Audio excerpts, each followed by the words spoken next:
جمال كينعسنا اذن باغي ينعسنا. لا كنظن على ان شوف اكيد كنا كنتمناو باش جمال لو كان مع شي ضد منتخب اخر فبطبيعه الحال كنا كل شيء غادي يكون كيصلي له وغادي يكون معاه باش ينتصر. الان جات الظروف اننا نتواجهوا في النهائي، لان هو بكل احترافيه غادي يدير بجهودات ديالو كامله باش انه يفوز بمقابله. حنا كذلك بكل احترافيه وبكل وطنيه نديروا المجهودات ديالنا كاملين باش نفوزوا بمقابله. في الاول وفي الاخير كتبقى مقابله ديال كره القدم اللي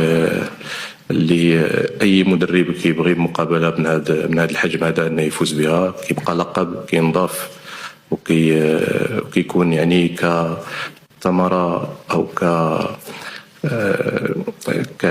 كإضافة للعمل الشاق اللي بدلوا لسنوات ولسنوات